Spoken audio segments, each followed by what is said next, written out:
name is Jason J. Rock Houston, and you're listening to Guitarist Magazine.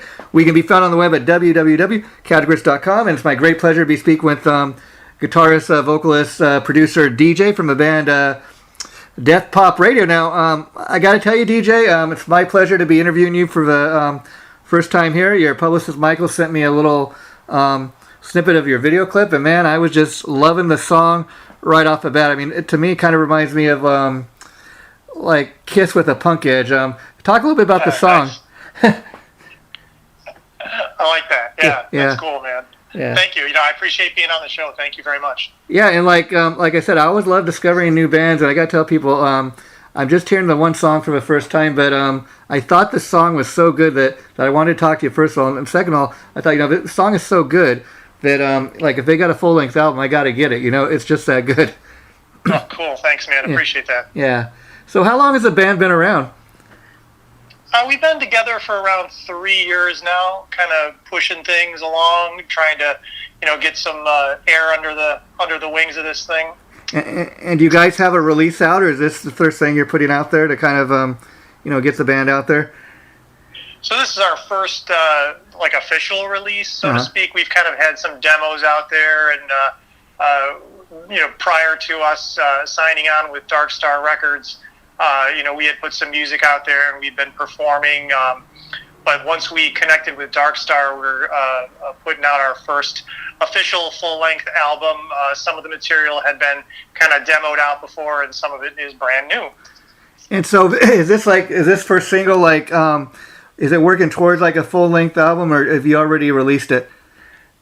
So the single is on the full-length release, which will be coming out on May 7th. So the single was released last Friday, Rock'em Sock'em, and then May 7th, the full-length will be available as an actual CD, hard copy, oh, cool. Or on all streaming services. I love that. I'm an old-school guy in that I grew up at a time where, you could still go to a record store, and a lot of people listening to this, what's a record store, Yeah, you could actually go to these places where you used to actually be able to buy a CD, a cassette, and even vinyl back in the day.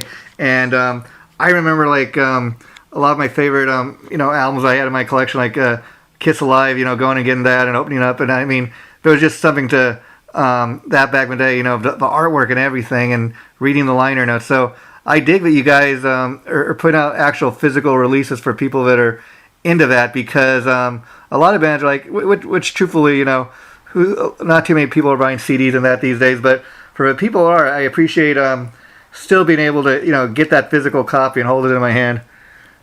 Absolutely, yeah, it'll be really cool. The initial copies for the initial run are actually in our hands now, and it is really cool to... There's just something about the feeling of it that feels the accomplishment, It's like you're holding the accomplishment in your hands, so to speak. It's definitely a good feeling. So it's about it. That's so true. I would think it's one thing to be in the studio and kind of creating this stuff, and then to actually, be holding your own CD in your hand and, seeing the cover and artwork and all that. And, these are the songs, we cranked out in there. And on that note, I see that you're also the producer now. I gotta say, just based on the one song, which is Rock'em Sock'em that I've heard, you got a pretty good ear, but did you ever have any concern about, producing the stuff yourself versus like having an outside ear? I think it was more kind of by necessity. I've worked with a lot of other artists locally here, that I've helped out, that have used my studio before, and as far as working with the band, I'm so deep into it. You start demoing it and you just take it through that whole process. But then there's just, like I said, the necessity of it, because we're spending so much on other things too to promote the record, and so it's really helpful to have the ability to create these things ourselves and just run with it. But definitely not ruling out in the future working with some other potential producers. In fact, one of the tracks on the record that's coming up is a remix by Dan Milligan from the Joy Thieves. Okay. Which is really exciting to work with. Those guys are it's a kind of a collective of a bunch of different industrial musicians that have put together a bunch of songs, and we've been lucky enough, myself and Erica, our vocalist, to work with those guys. And from a production standpoint of view, definitely considering the possibility of having them helping us out in the future with things as well.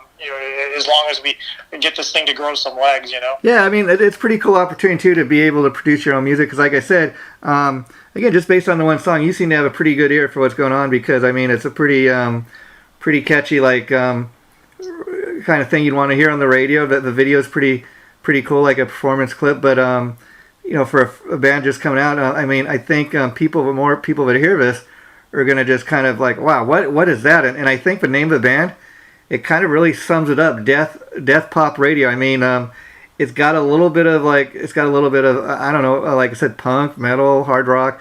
I just from the one song, imagine kind of there's a little something in there for everybody.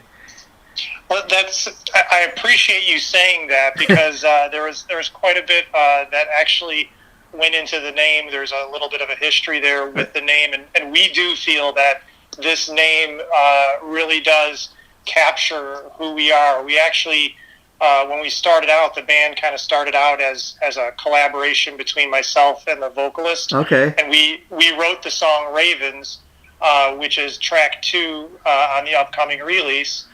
And when we wrote that, we were both really excited about it and decided, hey, there's something here. We need to keep the band going and get this into a band. So when forming the band, and for lack of a name, we decided just to name the band Ravens after the song. Wow, so, wow. And while it worked for a little while, it was, every time you do a Google search on the word Ravens, you're going to get the football team and Edgar Allan Poe and everything else except us. So it ended up working out kind of as a necessity to change the name. And after bouncing a decent amount of ideas back and forth, we landed on this. And literally, Eric kind of blurted it out, I think, in an email or a text. And then that same night, I created the logo. We were just like pumped on this name. So I'm glad to hear that you think it fits what we're doing. Because I think, too, it gets people talking the name. I mean, I know talking to people like you over the years that one of the hardest things to do is come up with a band name. And it is really important, like you said, it not just have to be a cool sounding name and kind of fit what you do, but you got to really take all that into consideration, like you're talking about. There's this neat little kind of internet band I discovered. They're called Farmer Bob, and they do a lot of they cover a lot of classic rock stuff, and it's kind of an internet kind of recording project. And they formed it as a result of COVID and all that. And these guys get together. They don't even all live in the same town, but they record stuff together and they put it out kind of track by track. And it's a pretty cool thing. They named the band Farmer Bob, but here's the thing. Now, while you can find them on Reverb Nation and stuff, if you try to find their Facebook page and you do a search, you would imagine all the other things that come up, and it's hard to find the Facebook page. So, even coming with a band name, that is so important. Like, okay, well, we got to think about when people are searching for us, this is going to come up, or what else might come up, Yeah, it's really hard, and we bounced a lot of different ideas back and forth, and we just weren't excited enough to change the band name from Ravens. There was never a name that we were just so like, oh man, that is the one, and it's going to work. And for some reason, when that one hit, and then of course we surfed it and checked it out to see where it would put us online, it all kind of fell into place for us. It really stands out. And when your publicist Michael sent me the little press release on the band, I seen the name,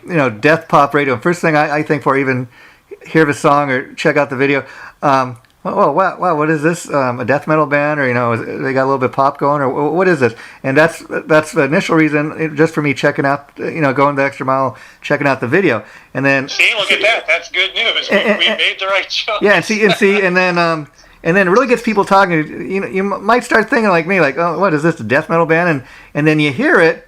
And it's nothing like death metal, but you got a certain expectation. Then you listen to this song, wow, that's pretty cool. And you guys really aren't reinventing the wheel. I mean, I don't want people to think this is like nothing you've ever heard before, but it does have, like I said, kind of just the one song reminds me, like I said, Kiss with a punk edge, if you can believe that. And and it just kind of leaves me wanting to hear more. And so, just the name on the band, you're expecting one thing maybe, and when you hear it, you're not really let down, but you're like, wow, that is really cool, you know. We're hoping that it will kind of get people from multiple genres, whether you're into grunge or if you like something that's, you know, maybe a little heavier than we are. We still have enough edge to us to where you'll be interested to listen. So that is the idea, that we can kind of, you know, pick from multiple pools of different genres of fans. That's the hope anyway. Yeah, and so like you guys are kind of, it was you were in the studio recording this, I imagine.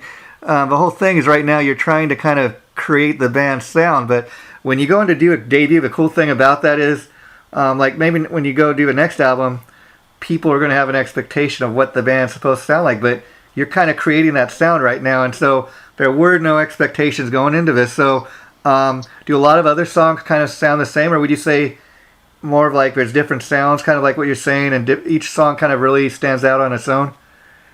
I think it's more of that, where we kind of have some uniqueness to each song. There's not it's not real homogenous. You know, you like if it, take, you know, AC/DC as an example. I always give, like, I love AC/DC, but they just kind of have that same formula that's been working, and that sound, and it's so great. But you know, there's not real change and growth there, or even from song to song. Whereas I think we're kind of the opposite end of that, where you're going to hear some real differences, where 1 minute you kind of might have more of a grunge type of sound. Wow. And then sometimes you're going to be hearing, you know, even some stuff with like a, you know, like an Enough's Enough type of sound to it, maybe, and then maybe something with a little bit of a punk, more fast-paced edge to it. So there's definitely a wide range when you hear the full album.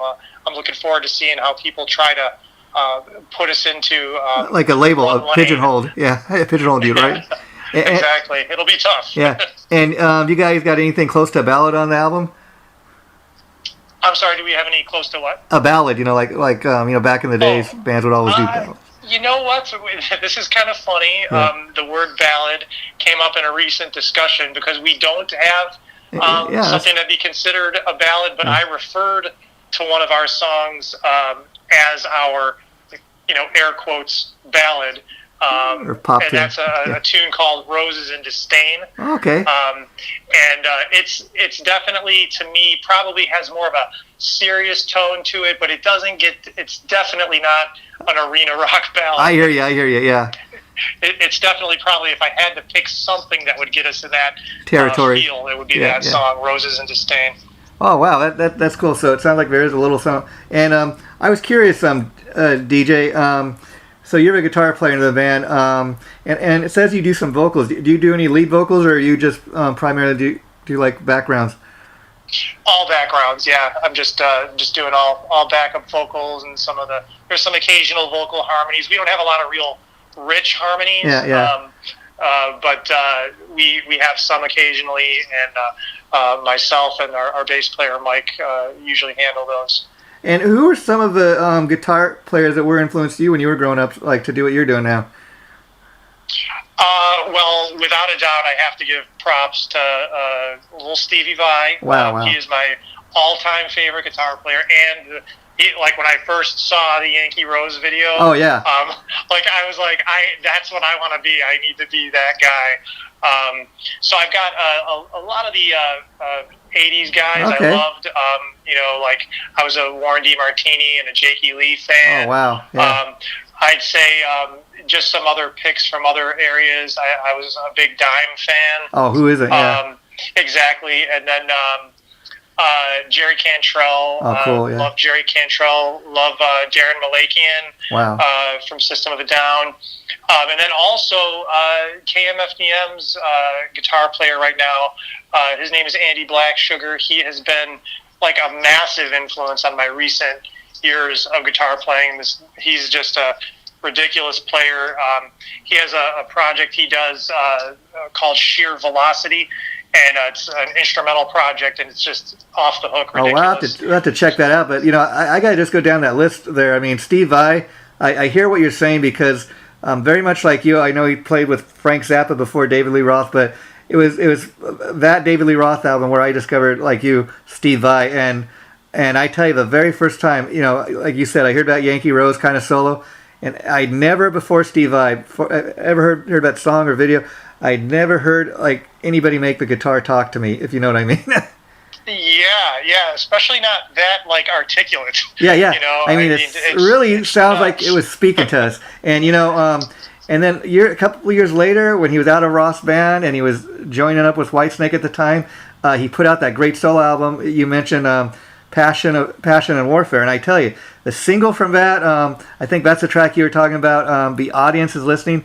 Now, unlike Yankee Rose, this was pretty much an all instrumental album, and the song was instrumental, but it had parts where he kind of speaks through it. And man, again, I'd never heard a guitar, except for maybe at that time, Yankee Rose, really talk to me like that. And see, when you have a guy who does instrumental music, it's really hard to kind of keep people's attention. But, that's what probably Steve Vai and maybe Joe Satriani, they're the only two guys that really, I think, can do that, Yeah, for sure. It's definitely, they really put the genre of instrumental guitar in kind of like a mainstream kind of voice, Surfing with the Alien, Passion and Warfare. But I got to tell you, since you mentioned Zappa, if you get the opportunity, and you may already be familiar, but check out the Jazz Discharge Party Hat, where it's basically Frank kind of talking through the whole tune, and Vi literally like follows him the whole time, follows his voice on the guitar. It's completely ridiculous, but so I always like to throw that one out there when people bring up the talking guitar thing. Oh wow, I haven't checked that out. I have to do so, but wow. And Steve Vai, he's I seen a picture of him like recently because a lot of people they're kind of locked down and stuff because of all this COVID stuff. Like the Grizzly Adams, Steve Vai? Yeah, and I said, man, I don't even recognize the dude, but wow.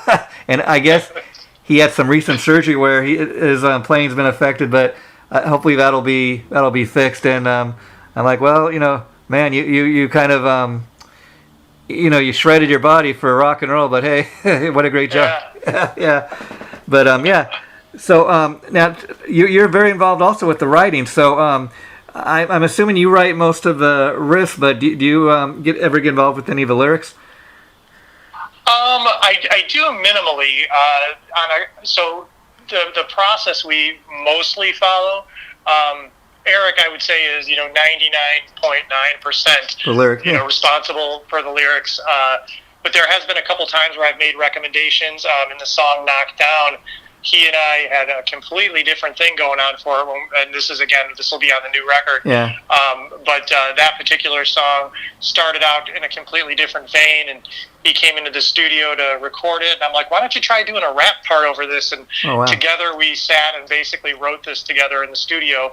But the kind of the process, I'll typically write like the music and the riff ideas and compile it together in some sort of a listenable fashion, and I'll attach like a temporary name to it, and whatever that may be, like Rock'em Sock'em was actually the name I gave the file that I sent to Eric to write over, and he kept it as the title. So we do that kind of frequently. He'll try to take a title that I give him and work it either into the song or actually continue to use it as a title, even if it's something I was just using more as like a placeholder for the name. So it's kind of interesting. Like it sounds like you grew up a lot the same music I grew up on, and I kind of dig the fact that you're not afraid to like, hey, let's try to put a rap on that. Kind of go outside maybe your normal. I guess comfort zone. I think that's pretty cool. But was that the first time you've ever had to kind of, incorporate rap into your music? Because that's a pretty cool thing to be able to do that. Well, I think it came out of something where Eric, I think, has a really I don't want to say hidden talent, but there's just like a thing there that he's really good at it, and there's I think it's an opportunity for us to give our listeners a little something fresh. Like even in Rock'em Sock'em, there's the middle section. there's a short rap section, and that's pretty typical of something we'll do in a lot of our tunes. Or he'll just take an opportunity in like a bridge section to just lay out a really strong rap that's got some really intriguing lyrics to it.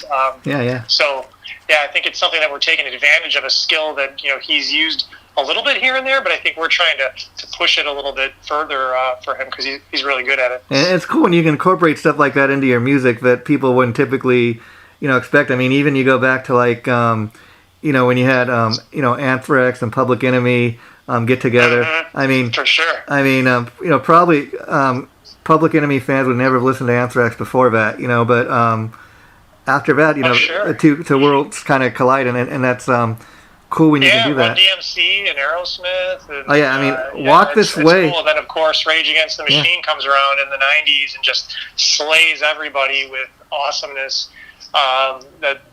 So it's a cool combination to hear. I kind of dig some of that genre, the rock rap stuff. I like Head PE. I'm not sure if you're familiar. I've heard them. Yeah. But, wow.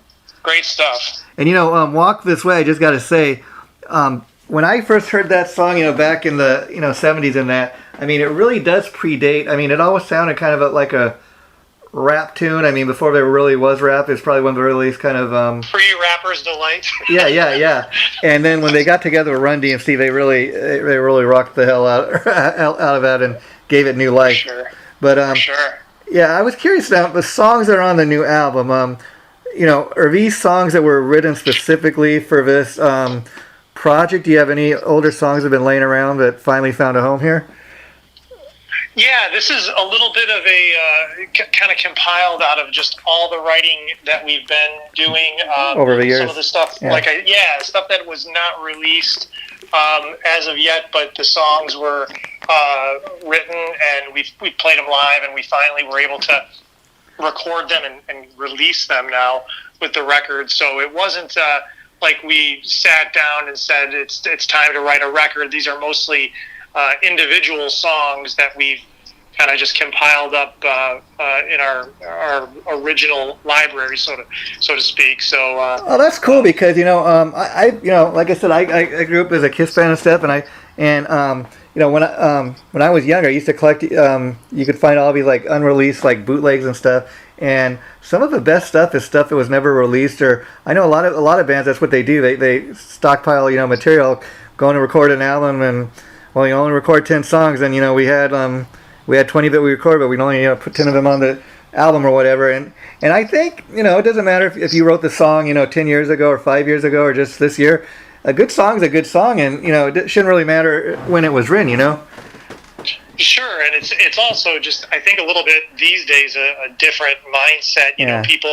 People will write one song and release one song. They'll do a single much more frequently, I think, than in the heyday of vinyl. And, and it was you were writing a record, and you would draw those singles off those records. And I remember being a little kid, and you'd hear a song that was on the radio all the time, and then you'd get a record and be like, holy cow, they got all these other songs? Yeah. I mean, I know when I was growing up, 70s and 80s, I mean, you would never even see a band on the road until the album was, recorded, until it was released. I mean, it's a very new model these days. But one cool thing I think about the modern model of releasing, singles, one at a time, is, as opposed to having an album out, is back in the day, like when we were growing up, at least I was growing up, bands would go in and they would create these albums, where you'd have to have all 10 songs. They'd kind of have to sound like they, appeared on the same album together. Had to kind of fit. Where you don't really have to have those rules anymore. You can kind of, like you said, if you want to go in and release a single at a time until you get 10 tracks out or whatever, you can kind of just put out whatever you feel like putting out. It doesn't necessarily have to all sound like, it came off the same album anymore. Yes. Yeah, agreed. Yeah, and so how has COVID affected you guys? I mean, I know this is, like you said, your first album, but did it delay you guys from doing any live shows? Have you done any anyways where you guys are from? Yeah, it's been tough, just like it has on everybody. Yeah. It's there's so many people haven't really been just slammed by this, and the first on the list is music venues. So it's just been really difficult to book, and it's starting to loosen up a little bit more. But yeah, 2020 was really just a very crazy very different quiet year as far as live performance went. I think we only played maybe 2 or 3 gigs in total, something like that. Wow.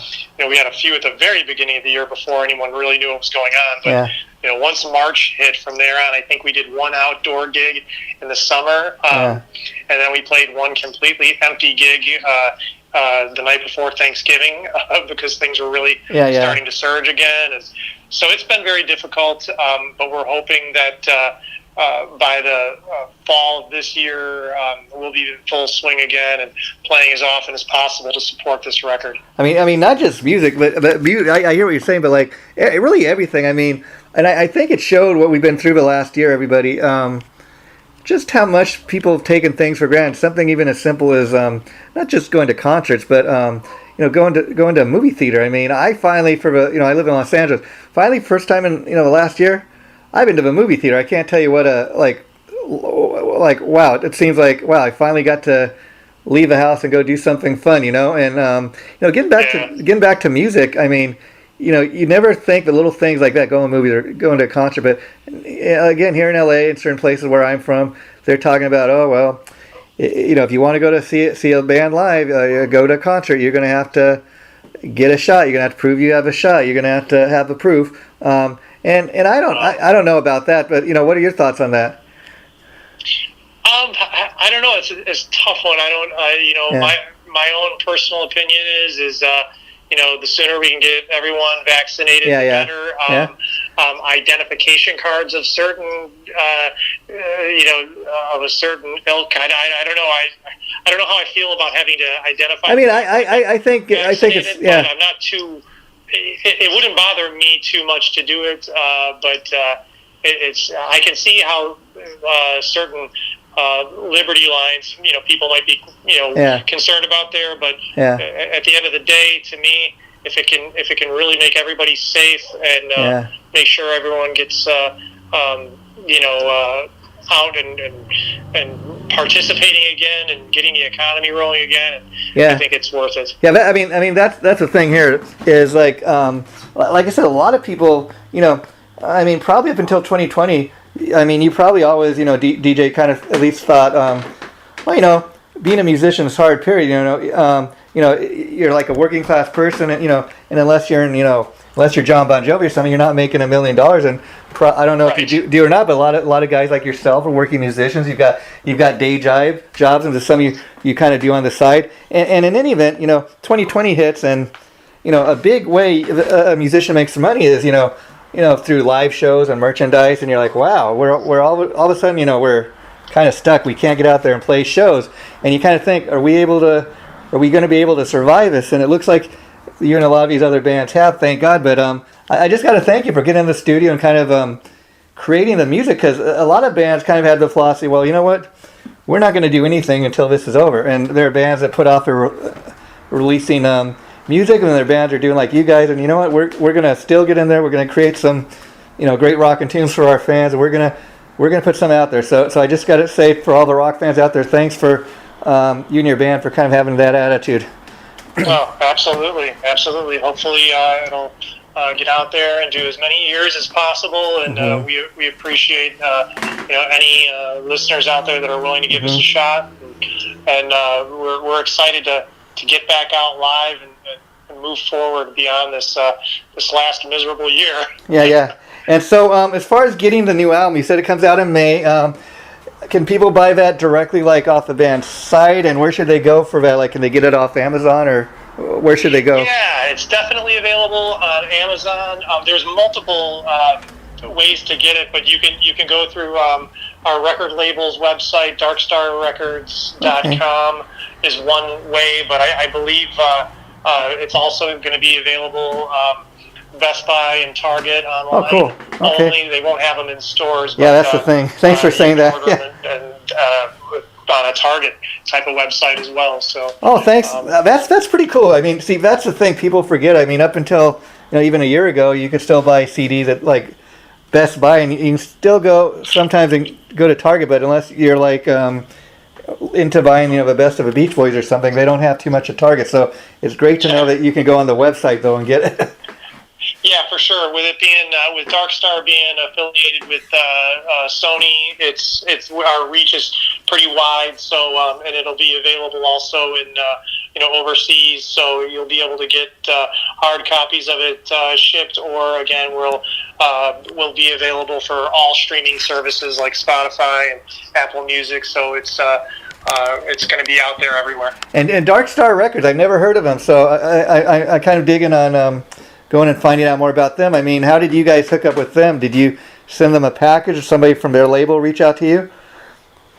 Well, in my case, I actually already had known Jeff, the president of the record company, and from a long time before. He used to live in the Chicago area. He's now out in California, and he's been working in all facets, not just music, but I know other media and movies as well. So when Death Pop Radio was starting to gain some traction and getting a little bit of a buzz going, I reached out to him.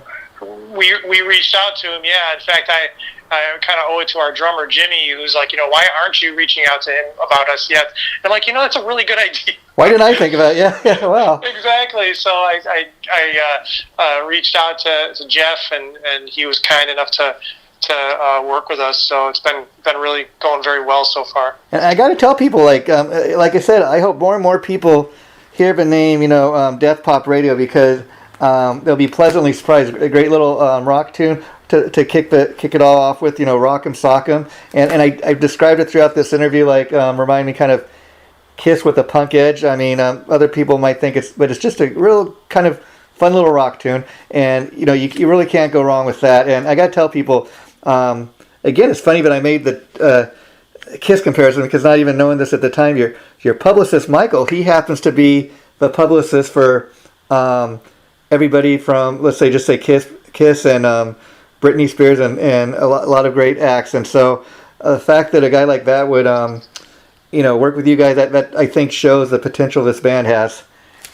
Yeah, absolutely, and he's the reason you and I are connected. Yeah, so I want to thank him for hooking us up, and absolutely. Likewise, I would like to extend that thank you as well. And yeah, he's been great to work with thus far. So yeah, he's got a great little podcast I hear from time to time, because he's quite the Kiss fan. And like I said, he's worked with the band for 3 years, and he's got a great little kind of Kiss related podcast. Yes, I just heard that for the first time myself. Three sides of the coin. Heard of it. Yeah, I messaged him about it, and I'm like, dude, that's really cool. So yeah, and he knows his stuff. So and I guess so. One final question for you, DJ, before we go. We're talking about some of the people that influenced you, the players, and you mentioned Frank Zappa. But I was kind of curious. Is there an album that's kind of in your collection, or you could say, that's one of the albums that I grew up on that really affected me, really had a huge influence on me? Narrowing it down to one is not just one, but you could give me a couple. Just kind of. Yeah, I guess just to kind of cross over several kind of decades. Van Halen, 1984. Oh wow. Into Eat 'Em and Smile. David Lee Roth. That was really impactful. Vulgar Display of Power. Oh wow. Massively impactful. And then Facelift and Dirt by Alice in Chains. Oh wow.